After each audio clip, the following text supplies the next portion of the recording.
Shalom à tous et à toutes. On va parler aujourd'hui de la lecture au Sefer Torah. A-t-on le droit d'étudier la Torah pendant qu'on lit le Sefer Torah?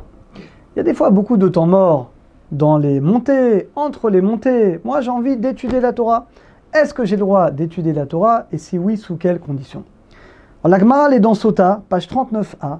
La Gemara dit qu'il va des Niftar Sefer Torah à sur les saper à Philo Bedivre Torah. Incroyable. La Gemara dit que à partir du moment où on ouvre le Sefer Torah, les Rishonim nous disent, même entre les montées, c'est qu'à partir du moment où on a ouvert la première fois le Sefer Torah, alors qu'on n'a pas le droit de parler d'Ivrechol, ça c'est évident. Déjà dans une synagogue, on ne peut pas parler des paroles profanes.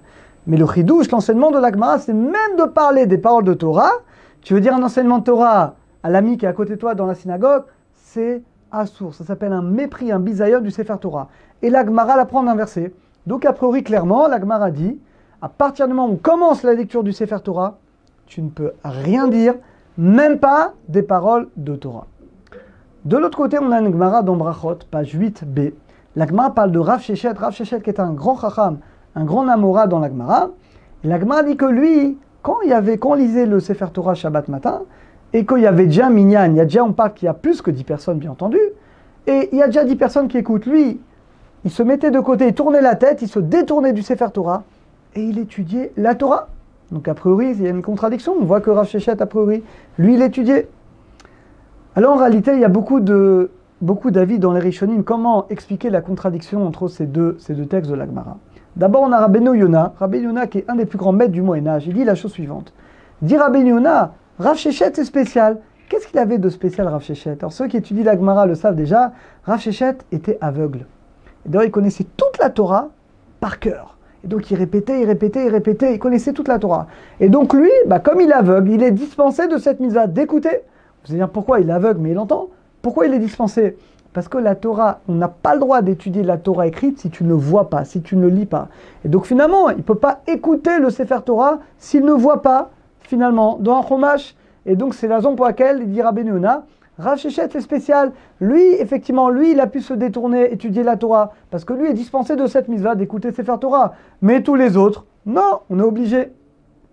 De l'autre côté, on a d'autres maîtres du Moyen-Âge, comme le Rashba, comme le Rambam, qui disent non, effectivement, on apprend de là, surtout si c'est un sage, à plus forte raison si c'est un sage, que quelqu'un, il pourrait, avant qu'on commence le Sefer Torah, se mettre un petit peu de côté, et il pourrait finalement étudier la Torah. Évidemment, on parle discrètement, évidemment, sans que cela puisse déranger.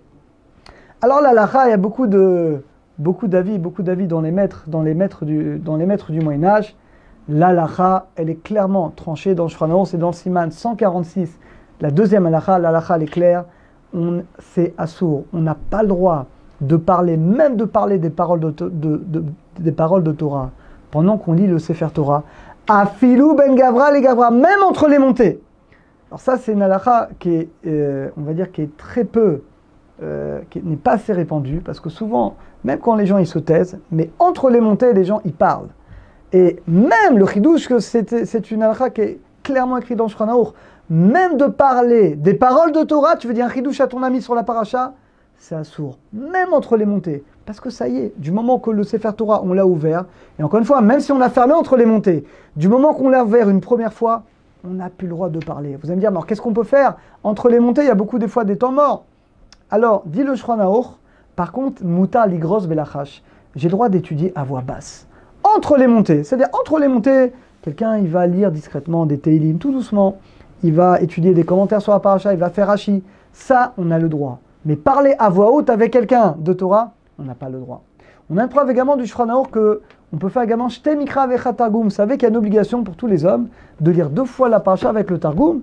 Si on ne peut pas faire le Targum, parce que c'est l'araméen, Rashi également dit Maran, Rashi, ça fait office également de Targum. Alors dit le Shulchan Aruch, on peut même s'acquitter de cette lecture-là pendant la lecture du Sefer Torah.